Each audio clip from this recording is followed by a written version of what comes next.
This message comes from Charles Schwab. When it comes to managing your wealth, Schwab gives you more choices, like full-service wealth management and advice when you need it. You can also invest on your own and trade on Thinkorswim. Visit schwab.com to learn more. This is America in Pursuit, a limited-run series from Throughline and NPR. I'm Ramtin Arablouei. Each week, we bring you stories about life, liberty, and the pursuit of happiness in the U.S. that began 250 years ago. Since we started this series, there's one thing that's remained consistent in each episode. The rights to those pursuits were not granted or guaranteed for everyone. And while the Emancipation Proclamation and the end of the Civil War marked a major turning point for granting some rights to Black Americans, there were still a lot of unanswered questions about what would come next. What is going to happen to, nearly 4 million African Americans who had been enslaved in the South? Are they going to have basic rights? Are they not going to have basic rights? The 14th Amendment sought to put those questions to rest and clarify once and for all who was considered an American and what kind of rights Americans should have. Well, the 14th Amendment is a charter of basic rights. And in trying to give basic rights to African Americans, the 14th Amendment gave basic rights to everybody. But in the aftermath of the Civil War, not everyone was on board with this revision of who had access to what rights. Today on the show, how the 14th Amendment redefined who was American and the story of the people who fought to ratify it. That's coming up after a quick break.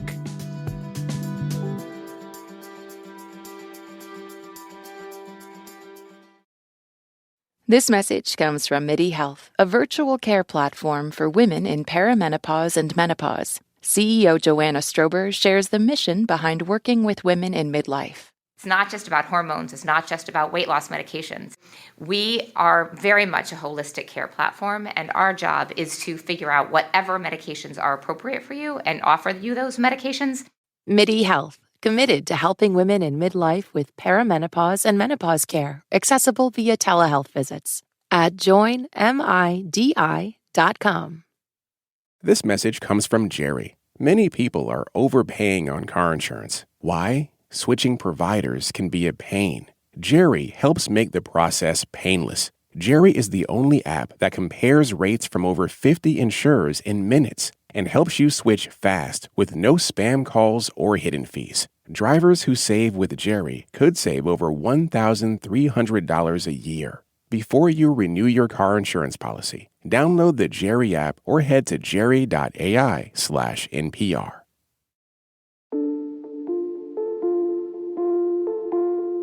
President Abraham Lincoln delivers his last speech just days after the end of the Civil War in April 1865. He's standing right outside of the White House. We meet this evening not in sorrow, but in gladness of heart. Slavery had been abolished, and nearly 4 million former slaves were freed. People were eager to hear what he planned to do next. Lincoln says he'd like to extend some rights to newly freed Black people. I would prefer myself that it were now conferred on the very intelligent and on those who serve our cause as soldiers.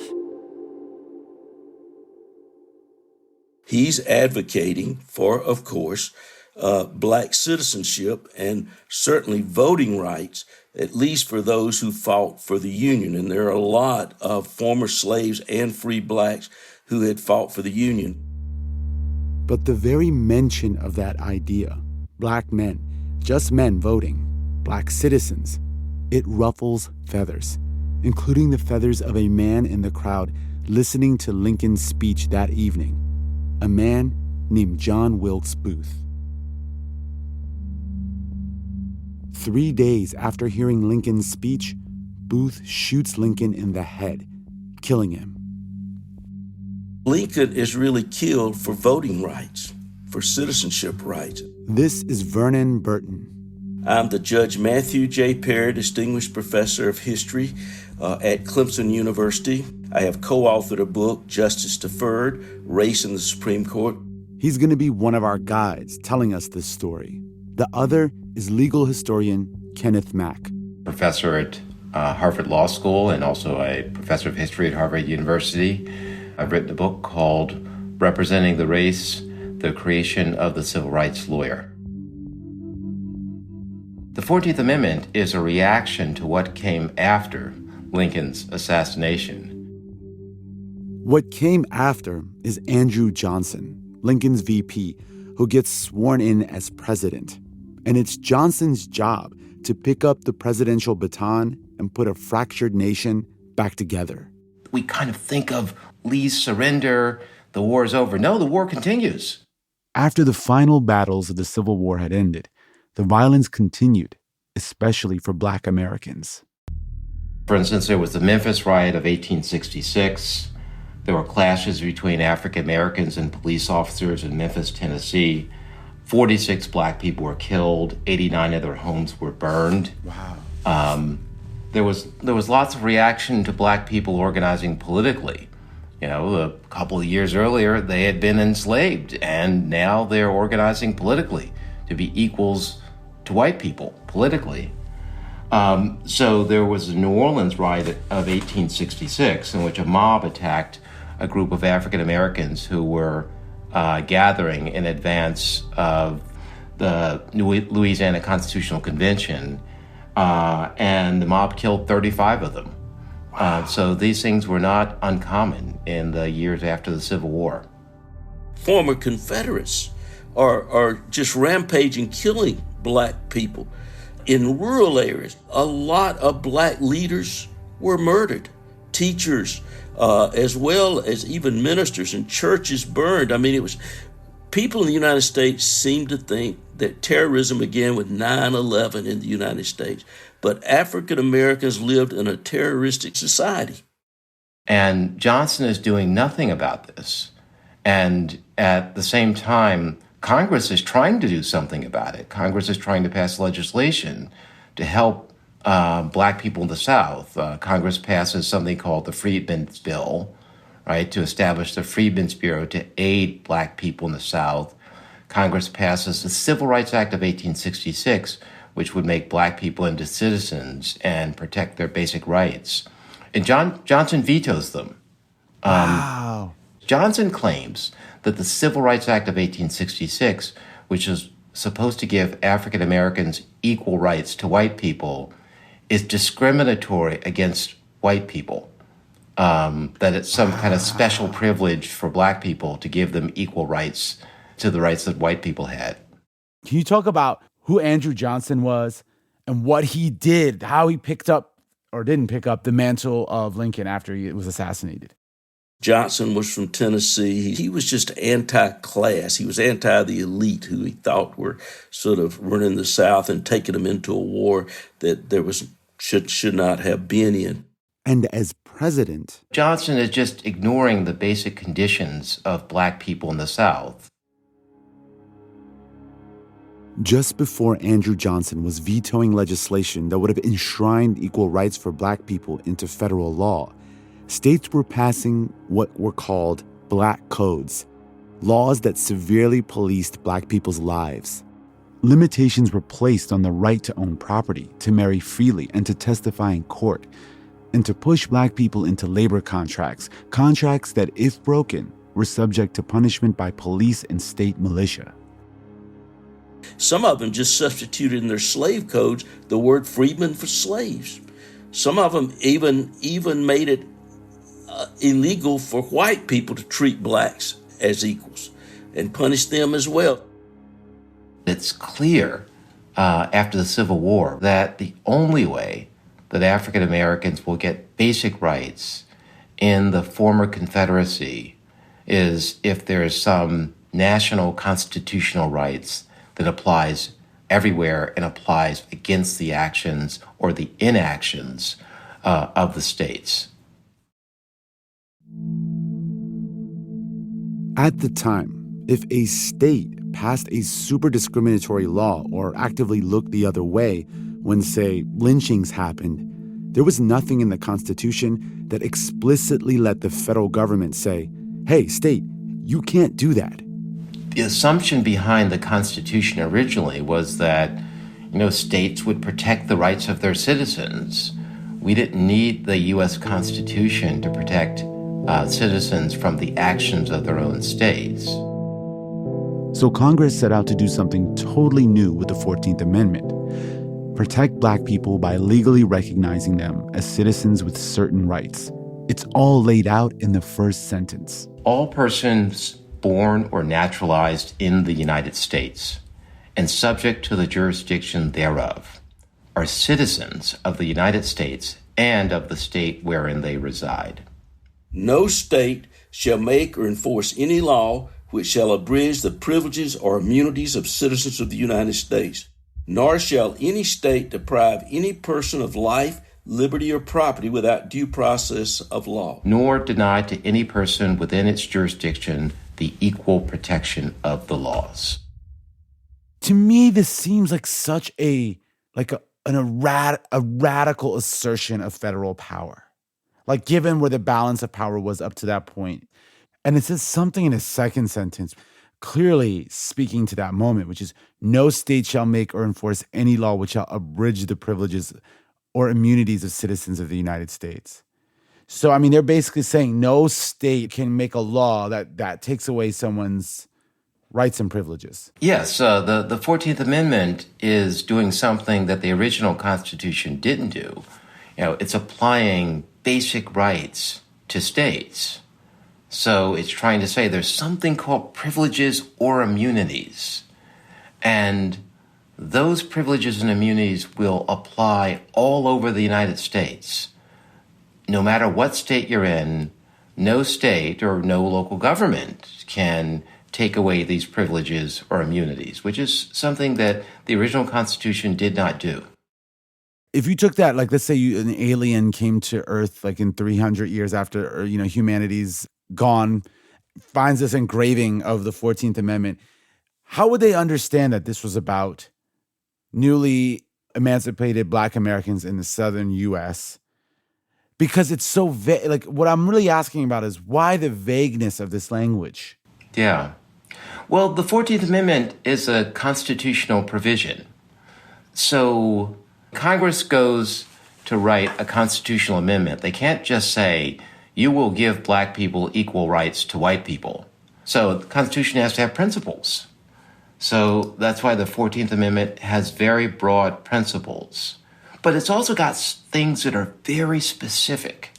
So all persons born or naturalized in the United States and subject to the jurisdiction thereof are citizens of the United States and of the state wherein they reside. That is a direct response to the U.S. Supreme Court's ruling in Dred Scott. The infamous Dred Scott case of 1857. Scott was a formerly enslaved man who moved back to Missouri, a slave state, after living freely in the North. There, he sued the state, claiming that his residence in a free territory made him a free man wherever he was.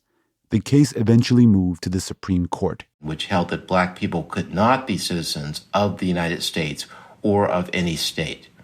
So the first part of the 14th Amendment is directly overruling Dred Scott, but it's also establishing a principle, because the original Constitution does not define who's a citizen. Everything changes with this new definition of who is considered an American and who is protected under that provision. So now the federal government is supposedly over the states. The states are subject to the federal government. This was a really big change.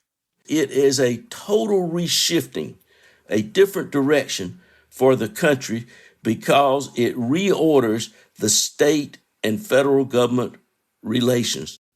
Of course, it's one thing to draft an amendment and another to ratify it. In order to ratify an amendment, Congress and individual state legislatures must vote to approve it. And this amendment, it was really pushed forward by the political party in charge, the Republican Party. The Republican Party, of course, was the party of anti-slavery. Lincoln gets elected as the Republican president. So the Republicans were the forward-leaning party with regard to slavery and with regard to Black rights. I want to talk about a group of people who are involved in this that I don't think most Americans even would understand the term when we bring it up, which is the radical Republicans. Who were the radical Republicans, and what was their response to all of this violence and to Johnson's kind of resistance to any kind of the reforms they were trying to push through? The radical Republicans are the ones who really were in favor of black equality. They wanted something very much done about inequality in the South. They wanted the former Confederate states reconstructed to bring about equality. Over the course of the 1860s, the radical Republicans in Congress passed 3 major post-Civil War amendments. The 13th Amendment, which said there could be no slavery in the U.S. The 14th Amendment, which, among other things, grants birthright citizenship and the promise that states can't take away the rights of U.S. citizens or deny equal protection under the law.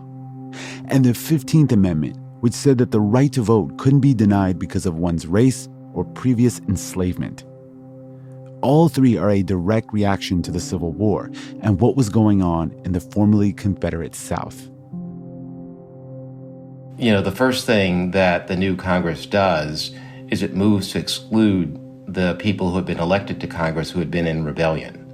The 14th Amendment would have never passed Congress had the former Confederates been seated in Congress. They also do something else just to make sure the amendment will get ratified. So the Republican Congress passes a thing called the Reconstruction Act of 1867, and it finally it's kind of overruling Andrew Johnson's policy and setting its policy towards the formerly rebellious states. And in order to come back into the Union, they have to set up new governments, they have to write new constitutions. State constitutions, which Congress declared needed to be voted on in elections that included black men as voters. The Reconstruction Act of 1867 divided the Confederate States up into military districts, required that a new government be elected by male voters of all races, and sent in federal troops who provided protection for black men heading to the polls. It was one of the most dramatic moments ever, I think. You have going in mass African Americans to the very place at the courthouse where many had been whipped or their families sold, casting their ballot. What an extraordinary symbol of this new positive liberty of democracy. Those constitutions have been the most progressive that the former Confederate states ever had, and maybe some of the most progressive, in fact, the United States, any states have. So it's black people and black voters who are key to getting the 14th Amendment ratified, because they finally can vote when the 14th Amendment goes to the states. The 14th Amendment has shaped all of our lives, whether we know it or not.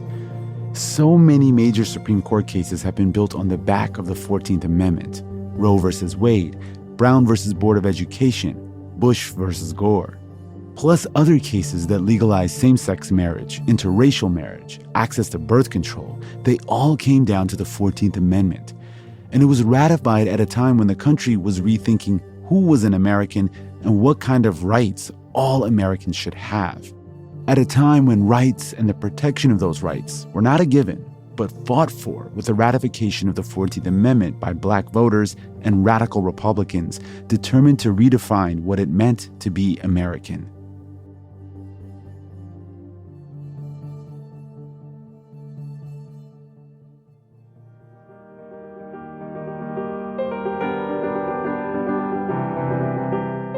That's it for this week's episode of America in Pursuit. If you want to hear the full-length episode about what happened after the 14th Amendment was ratified, check out the full-length Throughline episode, The 14th Amendment. And be sure to join us next week when we dive into the story of Frederick Douglass, who dedicated his life to getting black men the right to vote. He said, natural rights are like the air you breathe. They belong to no one group, no one person, no one country. They belong to everybody. And the right to vote to Douglass in something called a republic, if it could ever live up to those creeds, was the most sacred right of all. That's next week. Don't miss it. This episode was produced by Kiana Moradam and edited by Christina Kim, with help from the Throughline production team. Music, as always, by me and my band Drop Electric. Special thanks to Julie Kane, Irene Noguchi, Beth Donovan, Casey Miner, and Lindsay McKenna. We're your hosts, Ramteen Arablouei and Rand Abdel Fattah.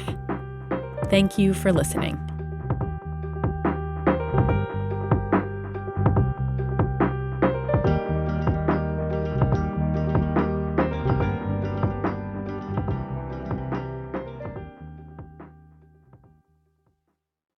This message comes from Betterment. Their automated investing and saving tools give you the quiet confidence of someone who knows where to put their money. With tax-smart tools that help grow your after-tax returns year-round. Get started today at Betterment.com. That's BetterMent.com. Investing involves risk. Performance not guaranteed. Betterment is not a tax advisor, nor should any information herein be considered tax advice. Please consult a qualified tax professional.